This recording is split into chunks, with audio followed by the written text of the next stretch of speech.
You're pathetic, you know that? My supervisor's voice cut through the headset like a blade, and I felt my stomach drop to the floor. I was on a live call, the customer still listening on the other end, and Derek was tearing me apart in front of everyone on the floor. My fingers trembled over the keyboard as I tried to keep my voice steady, tried to breathe through the humiliation burning hot in my chest like fire. This wasn't new territory for me. Being an Omega in a call center meant you were everyone's favorite punching bag, the easiest target when things went wrong. But today felt different somehow. Today felt like I'd finally reached my breaking point. I'm sorry, sir. Let me pull up your account information again. I stammered into the microphone, my words barely holding together. The customer on the other end had been silent for quite a while now, eerily quiet, but Derek didn't care about that at all. He leaned heavily over my cubicle wall, his alpha pheromones thick and oppressive in the air, making my skin crawl with discomfort. Look at you, Allan. Can't even handle a simple refund request without falling apart. Maybe Omegas shouldn't be in customer service positions at all. His laughter echoed across the entire floor, cruel and mocking, and I heard several snickers from nearby desks joining in. My face burned with shame, and my scent was probably reeking of distress by now. I hated how my body betrayed me constantly, how being an Omega meant I couldn't hide a single thing I felt. The silence on the other end of the call stretched even longer, becoming uncomfortable. I could hear faint breathing, calm and controlled and measured, but no words came through. Maybe the customer had muted himself in disgust. Maybe he'd hung up entirely and I was talking to dead air like a fool. Either way, I had to finish this transaction. I pulled up the account details with shaking hands, forcing myself to focus on the screen through my embarrassment. Sir, I can see here that your refund was processed 3 business days ago. It should reflect in your bank account within. Who is your supervisor? The voice that finally came through the line was deep, smooth, and cold as winter ice. It wasn't angry in the traditional sense, it was something far worse than that. It was controlled fury, the kind that powerful people wielded like weapons. My breath hitched in my throat. I glanced up at Derek, who was still smirking down at me with his arms crossed like he owned the entire world. His name is Derek Marlowe. Sir, would you like to speak with him directly? I asked, my voice barely rising above a whisper. Put him on the line. Now. It wasn't a request or a suggestion. It was an absolute command, delivered with the kind of authority that made people obey without thinking. I looked up at Derek again, and for a split second I saw something flicker in his eyes. Uncertainty, maybe even a hint of fear. But he snatched the headset from me anyway, his cocky grin still plastered across his face like armor. This is Derek Marlowe.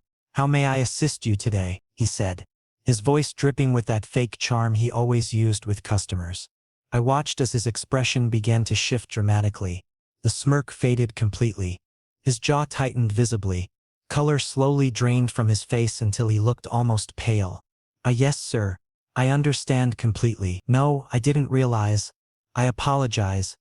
Derek's voice actually cracked, and I felt a strange rush of satisfaction watching him squirm under pressure for once.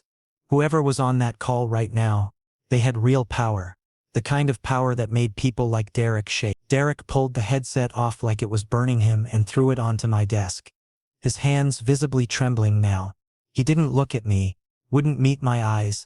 He just walked away quickly, his pheromones going sour with genuine fear. I stared at the headset for a long moment before slowly putting it back on with careful movements. Hello?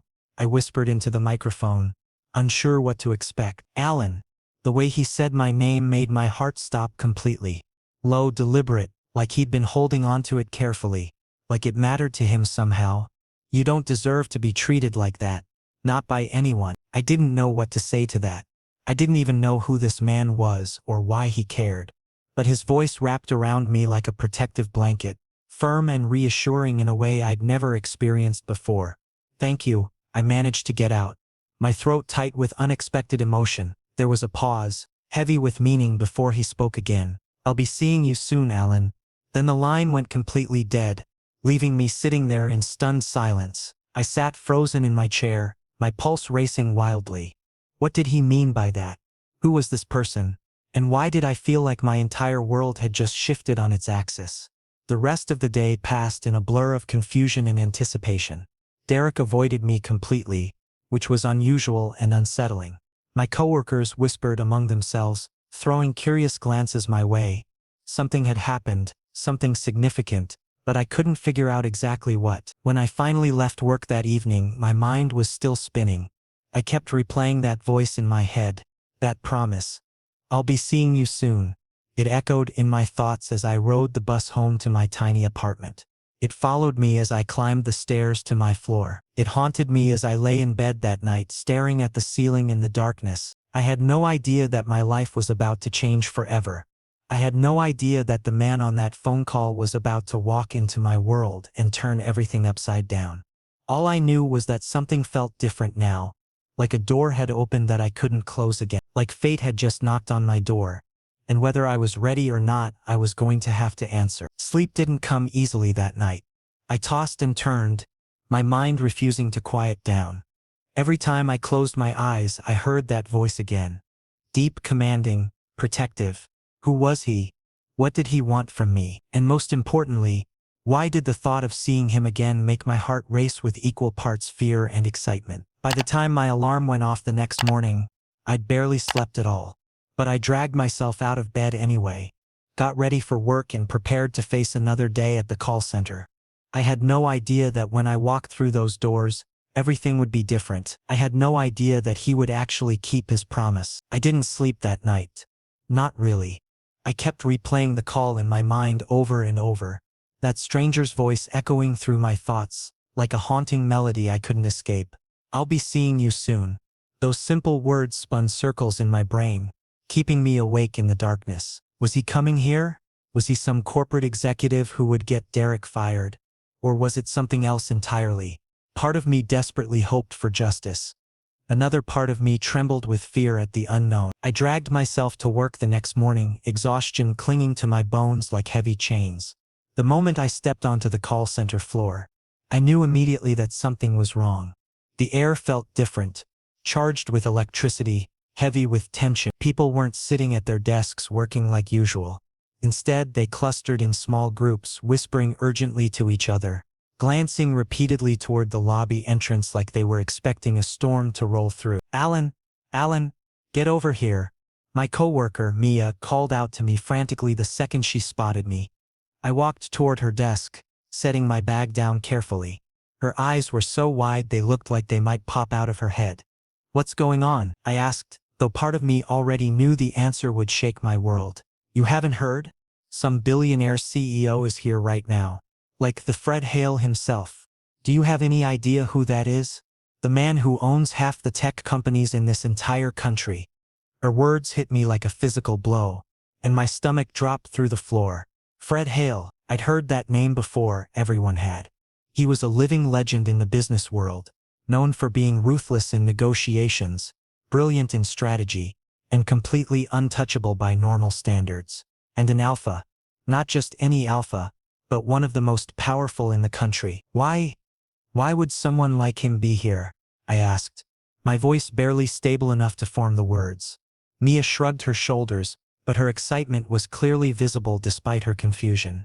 "Nobody knows for sure. All we know is that he walked in this morning, demanding to see the manager immediately.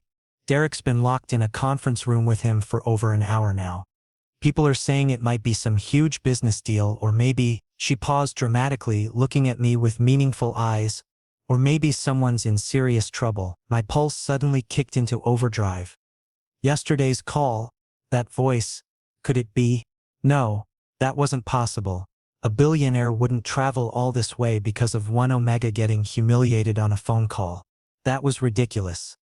I laughed quietly at my own absurd thoughts. I was reading too much into this situation. I tried to focus on work, settling into my seat and logging into my computer, but my mind kept wandering. Every time the lobby glass doors opened, I found myself looking up, half expecting something. And then, about an hour later, while I was in the middle of handling a routine call, the doors opened again. And he walked in. Fred Hale moved across the floor like he owned it, because technically he probably did own it or could buy it without blinking. Tall, broad-shouldered, wearing a perfectly tailored suit that probably cost more than my entire year's salary, with a sharp jawline and intense eyes that could cut through steel like butter. But what hit me hardest wasn't his appearance. It was his scent, pine and rain, mixed with something darker and earthier, something primal that made my omega instincts scream both danger and safety at the exact same time. My hand automatically froze on the keyboard. His gaze swept across the entire floor. Calculated, sharp, missing nothing. People seemed afraid to even move in their seats. And then his eyes stopped moving. They landed on me. My heart skipped a complete beat. I quickly looked down, pretending to be busy with my work. But I could hear his footsteps approaching. Slow, deliberate, confident, heading directly toward my desk. The entire floor went completely silent, as if everyone was holding their breath at once. Allan. His voice, that same voice from yesterday's phone call, spoke my name and time itself seemed to stop. I slowly raised my head, and when our eyes met, I felt like electricity shot through my entire body. His gaze was intense, focused, and there was something in it, something possessive, something protective that I couldn't quite name. You're Fred Hale," I whispered, barely able to get the words out. He gave a slight nod, but his eyes never left mine, never wavered for a second. "Come with me," he said, and it wasn't a request. It was a clear, unmistakable command that expected obedience. I looked around desperately. Mia's mouth was literally hanging open in shock. Other coworkers were frozen like statues, and Derek was nowhere to be seen. My brain was screaming that this was wrong, that I could get in bile, that I should stay in my seats. But my body was already standing up, already responding to his command like my omega instincts had taken complete control. I followed him on shaking legs, acutely aware that every single person on the floor was watching us. Fred led me toward a small private conference room, the kind usually reserved for senior management meetings. As soon as we were inside and he closed the door behind us, the silence became so heavy I could hear my own heartbeat pounding in my ears. He turned to face me and suddenly the room felt incredibly small. "What happened to you yesterday?" he began, his voice low but carrying immense authority in every word. "Will never happen again. I'm going to personally ensure that." I stood there completely confused, utterly lost. This man, this powerful, influential alpha, who literally controlled some of the world's top companies, was talking about me, about an ordinary, nobody omega like myself? Nothing made sense anymore. My world had tilted sideways and I couldn't figure out which way was up. I don't understand," I finally managed to say, my voice shaking. "Why are you here? How do you even know my name?" Fred took one step closer, and his scent surrounded me completely. Pine, rain, and that mysterious darker note that made me feel safe and terrified all at once. And then he said something that would change everything. "When I heard your voice on that call, when I sensed your distress, my alpha reacted in a way it hasn't in years." My mind went completely blank. This powerful man standing before me was saying things that didn't make any logical sense. His alpha had reacted to me, to someone like me. I must have looked as confused as I felt because Fred continued speaking, his voice taking on a gentler tone. "You need to leave this place, Allan," he said with absolute certainty. "Someone like you shouldn't be in this toxic environment. You deserve so much better than what you're getting here." My brain struggled to process what he was telling me. Was he firing me? Was he saying I wasn't good enough to work here? My face must have shown my panic because suddenly he did something unexpected. He smiled. It was small, barely there, but it was the first time I'd seen anything remotely soft in his expression. "I want to make you an offer, Allan." "An offer?" I repeated stupidly, feeling completely out of my depth. Everything was happening too fast. My mind couldn't keep up with the rapid changes in my life. He moved even closer, close enough that I could feel the heat radiating from his body, could hear the steady, controlled rhythm of his heartbeat, so different from my own racing pulse. "Come work for me at Hale Enterprises in my personal office, as my executive assistant." He paused, watching my reaction carefully. "You won't be mocked, you won't be disrespected. I'll personally guarantee that you receive the respect and dignity that you deserve." This was surreal. Completely, utterly surreal. Just yesterday I'd been getting publicly humiliated, and now a billionaire alpha was offering me a job working directly for him. "But why?" I asked, the question that had been burning in my mind since he walked onto the floor. "Why do you care about me?" You don't even know me. I'm just a call center agent. I don't have special skills, I don't have impressive degrees or— Stop talking. He interrupted me, but his tone wasn't harsh. It was almost gentle. He reached out and lifted my chin with his fingers, forcing me to meet his intense gaze. What I know about you is enough. You showed professionalism during that call even while being publicly humiliated. You had courage. And your voice. He paused, seeming to struggle with something internal. Your voice woke up something in my alpha that's been dormant for years. My heart was pounding so hard I was certain he could hear it. What was he saying? Did he mean, I don't know what you're thinking right now, Allan? He continued when I remained silent. But I'm not forcing you into anything. This offer is genuine. You'll have a better life, a safer environment. And if you need time to think about it, I can wait. But I knew deep down that if I said no, this opportunity would never come again.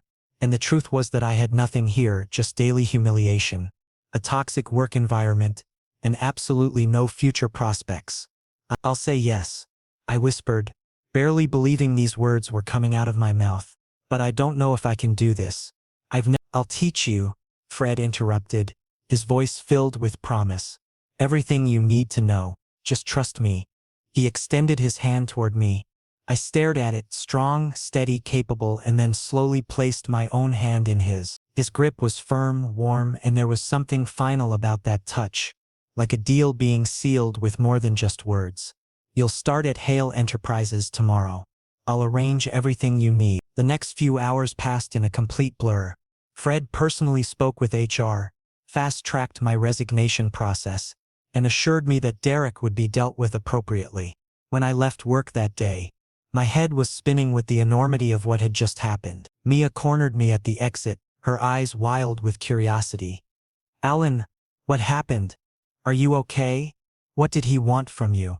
I didn't tell her everything, just mentioned that I'd received a new job offer. The jealousy and curiosity in her eyes were unmistakable. That night, alone in my small apartment, I asked myself the questions I'd been avoiding all day. Was I making the right decision? Working for someone like Fred Hale, his world would be completely different from mine. Would I fit in? Could I handle that kind of environment? But then I remembered his voice. You don't deserve to be treated like that. And I thought maybe, just maybe, this was my chance at something better. I pulled out my phone and searched for information about Fred Hale. Article after article appeared.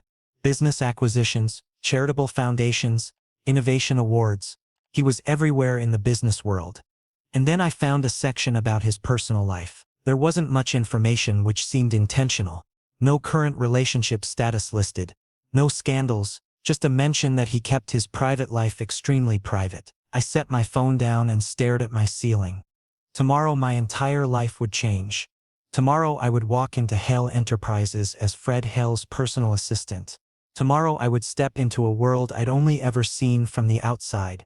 The thought terrified me, but underneath the fear was something else, a tiny spark of hope, that maybe finally, something good was happening to me. I thought about the way Fred had looked at me, the way his scent had made my omega instincts react so strongly.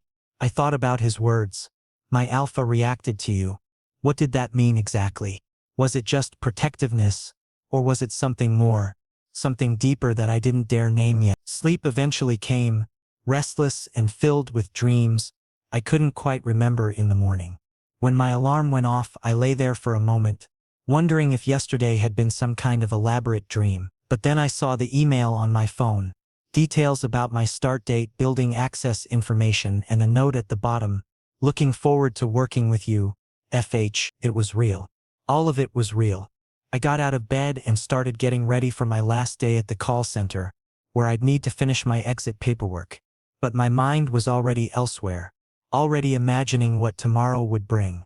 I had no idea that Fred's offer was just the beginning. I had no idea how deeply our lives were about to become intertwined.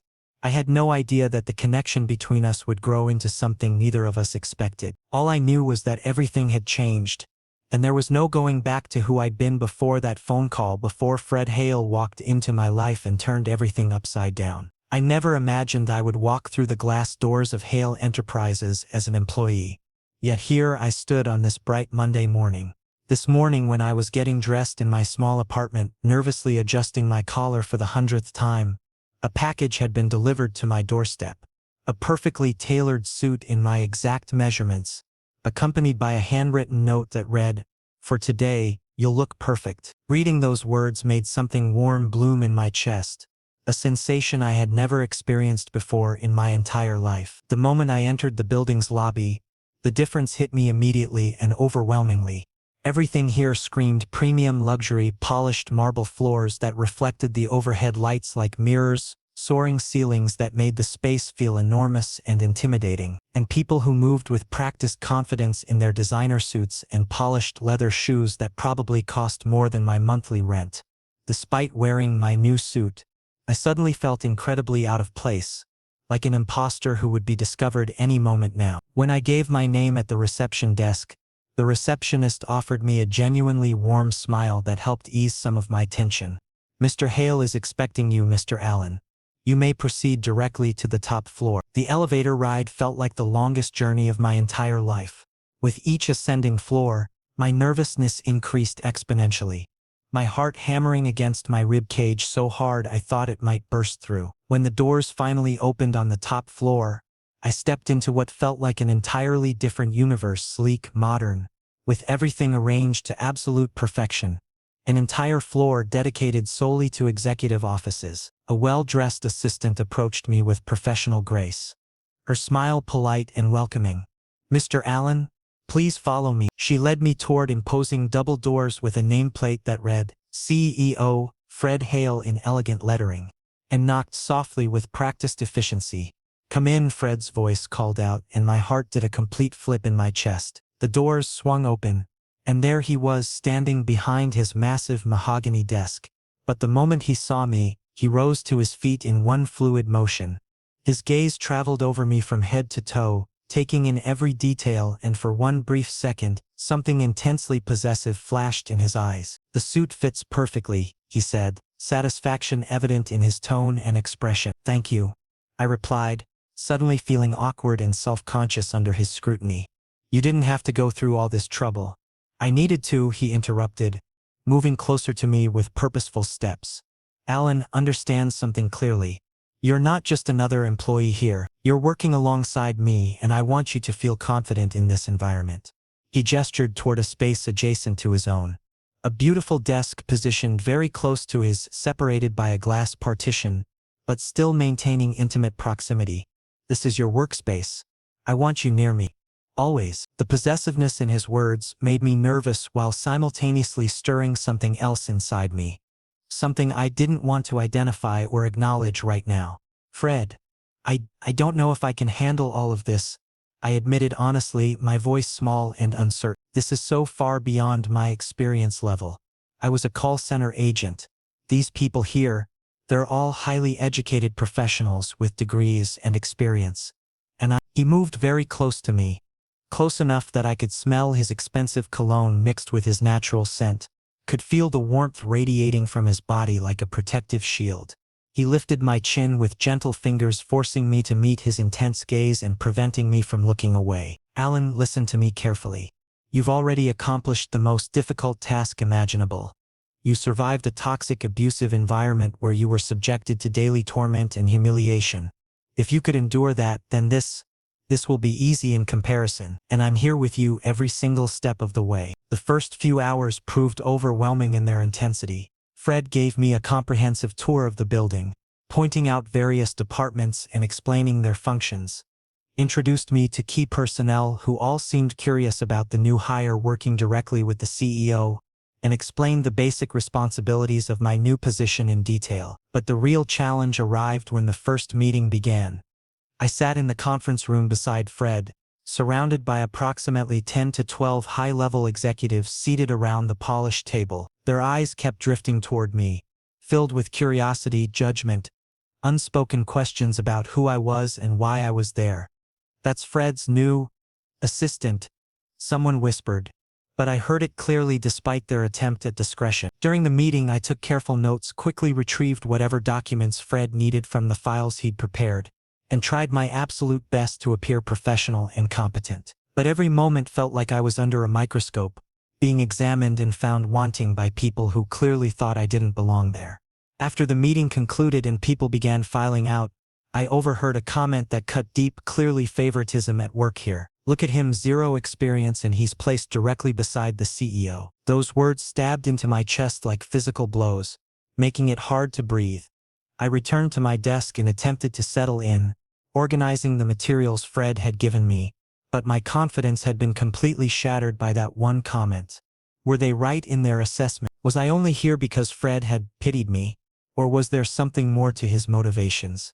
Fred was in his office, occupied with a phone call, but suddenly he glanced in my direction through the glass partition. Our eyes met, and he immediately noticed something wrong in my expression, concern crossing his features. He ended his call abruptly and came over to me without hesitation. What happened? Nothing, I said quickly, forcing a fake smile onto my face and trying to appear unaffected. But he didn't accept that answer for even a second. He leaned against the edge of my desk, focusing his full attention on me in a way that made it impossible to hide. Allan, if you've heard something that hurt you, tell me. Right now, people think I don't deserve to be here. I finally admitted, my voice barely above a whisper as shame washed over me. That this is favoritism, and maybe they're right about that. They are absolutely wrong. Fred stated firmly, his jaw tightening with barely controlled anger. You're here because you're capable, because you have potential that I recognized immediately, and if someone has said anything to you directly or indirectly, tell me their name immediately. No, please, I said hastily, not wanting to cause problems on my first day. I don't want you to take action on my behalf. Not on my behalf, Allan. On yours. Because you deserve respect. He took a deep breath, visibly controlling his emotions and the protective alpha instincts I could sense rising in him. Look, I understand this adjustment is difficult, but trust me on this. With time, everything will settle into place. And I'm here, always available to you whenever you need support. At lunchtime, Fred brought me to his private dining area, a small, elegant space where normally only top executives were permitted entry. Are you all right? He asked once we were alone, seated across from each other with food before us that had been delivered from an upscale restaurant. Yes, it's a lot to process, I admitted truthfully, picking at my food nervously. He moved to sit beside me instead of across, close enough that his shoulder brushed against mine in a way that felt intimate and comforting. I know all of this feels overwhelmingly different for you, but Allan, I didn't bring you here because I pity you or because I'm doing you some kind of favor. He paused, seeming to search for the right words to express what he was feeling. I brought you here because from the moment I heard your voice, sensed your unique scent even through the phone line, my alpha felt something it hasn't experienced in years. My heart seemed to stop beating entirely. This confession was completely unexpected and left me speechless. What do you mean? I barely managed to whisper. He looked into my eyes, and in that moment I could see everything laid bare. Raw honesty, vulnerability, and something else that made my omega instincts want to respond in kind. I mean that my alpha wants you, Allan. Wants you close to me, under my protection, by my side. The confession was so raw, so brutally honest that I forgot how to breathe properly. But I won't force anything on you. I'll wait until you're ready, until you're comfortable with me and this situation. And in that precise moment I understood this wasn't simply a job. This was something else entirely. Something potentially dangerous. Something that could change my entire life forever. 3 weeks had passed at Hale Enterprises, and I was finally beginning to settle into some semblance of routine and normalcy. Meetings no longer terrified me quite so much. I had formed friendships with several colleagues who had initially been judgmental, but gradually came to recognize my work ethic and dedication. And Fred, he was drawing closer to me with each passing day in ways both subtle and obvious. Small gestures accumulated, like remembering exactly how I preferred my coffee every single morning. 2 sugars, light cream. Staying late when only the two of us remained in the office while he shared stories about his life, his struggles climbing to the top, his dreams and aspirations for the future. I couldn't stop myself anymore from acknowledging the truth. I was beginning to feel something for him. Something that transcended mere professional boundaries and entered dangerous territory. But today, everything shifted dramatically in a way I hadn't anticipated. I was in Fred's office arranging documents for the morning meeting, organizing them by priority just as he'd taught me, when the reception desk called through on the intercom. "Sir, Leona Reed has arrived and is requesting to see you." Fred's expression immediately tightened with visible tension, his jaw clenching slightly. "I'm occupied currently." "Tell her, sir. She's insisting that it's urgent," the receptionist replied nervously, clearly uncomfortable being caught between them. Fred released a frustrated sigh that spoke volumes about his displeasure. "Fine. Send her up." He glanced at me with an apologetic look. "Allan, this might take some time. You can—" But before he could complete his sentence suggesting I leave, the doors swung open without warning, and a woman walked in, tall, absolutely stunning, a beta radiating confidence and privilege, wearing a designer suit that hugged her body perfectly and probably cost more than I made in 3 months. She carried herself with the kind of assurance that suggested she knew this place intimately, had been here many times before. Her features were sharp and elegant like a model's, her makeup flawlessly applied, and her presence was so commanding that I automatically took a step backward, instinctively recognizing someone far above my social station. "Fred," she exclaimed with a bright smile that didn't quite reach her calculating eyes, walking straight toward him and placing her hand on his shoulder as if it were the most natural gesture in the world, as if she had every right to touch him so familiarly. My stomach twisted painfully at the sight. Fred looked at her, and for one brief moment something crossed his face, surprise at her unexpected appearance, followed quickly by something guarded and careful. "Leona," he said, his tone professional but distinctly cold in a way I'd never heard him speak before. "I wasn't aware you were coming today." She laughed, a sound so sweet and artificial it made me feel physically ill, like honey laced with poison. "Surprise, darling. I thought I'd visit you personally before the board meeting this afternoon. I needed to discuss something important that couldn't wait." "Darling?" My hands froze while holding the documents, my grip tightening until the papers crumpled slightly. Who was this woman, and why was she calling Fred darling so casually? And most importantly, why hadn't Fred removed her hand from his shoulder immediately? Fred's gaze shifted to me, and he saw my expression: hurt, confusion, and something else I was desperately trying to hide behind a mask of professionalism. "Leona, this is Allan, my executive assistant." He introduced me, and I noticed something protective in his voice that I clung to like a lifeline in a storm. Leona looked at me, a slow, deliberate assessment from head to toe that made me feel like merchandise being evaluated, and her smile tightened slightly, becoming less genuine if that was even possible. Her gaze was judging me, measuring me against some standard I clearly failed to meet, and the dismissal in her eyes was painfully obvious. "Oh, your assistant." The way she pronounced assistant was laden with condescension and barely concealed mockery, the word dripping with implications that I was nothing more than a servant, reminding me sharply of my place in this world. I was here to work, nothing more than that. "Nice to meet you," I managed to say, keeping my voice as stable as possible despite the turmoil raging inside me, and quickly handed the documents to Fred before this situation became even more uncomfortable. I should go check the meeting room downstairs for the morning session." I was turning to leave, needing to escape this suffocating atmosphere, when Fred caught my wrist, his grip firm, almost desperate in its intensity. "Allan, wait." There was urgency in his hold, and something pleading in his eyes, a silent request for me to stay, not to leave him alone with her. But Leona stood there watching our interaction with keen interest, her eyes tracking the physical contact between us with obvious curiosity, a knowing smirk appearing on her perfectly painted lips, and I suddenly felt suffocated. This room, this situation, everything, I felt like I didn't belong anywhere near here, like I was intruding on something that had nothing to do with me. I have work to do," I said, pulling my wrist free from his grasp with more force than necessary. I practically fled from the room, not stopping at my desk, but heading straight for the restroom where I could have a moment alone to compose myself. Standing before the mirror, I stared at my own reflection with critical eyes. Ordinary omega, average appearance, nothing particularly special about me whatsoever. And then there was Leona, perfect, confident, beautiful, clearly sharing significant history with Fred based on how comfortable she was touching him. The way she had touched him so familiarly, called him darling like it was her right. It indicated they had spent considerable time together in the past. Probably far more time than I wanted to imagine or think about. I felt angry at myself for caring so much. Why was I even thinking about this? Fred and we were nothing to each other beyond the professional relationship we'd established. He was my boss.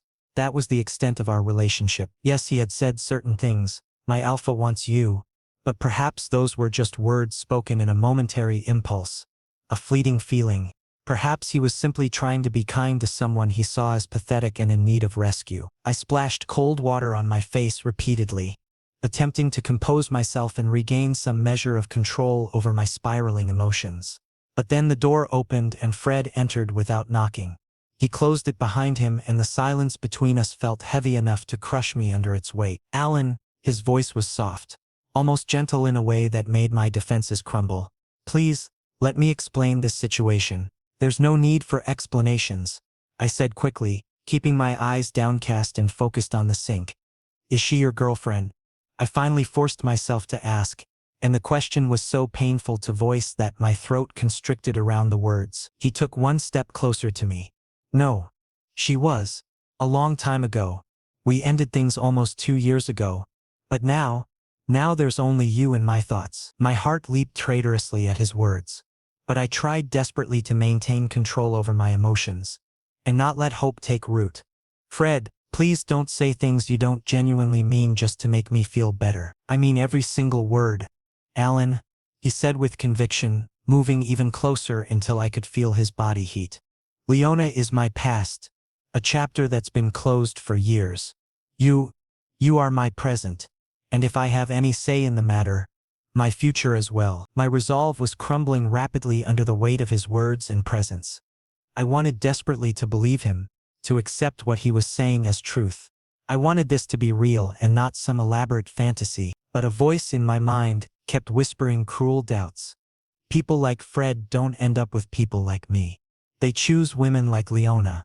Perfect, confident, powerful betas or alphas who match their status.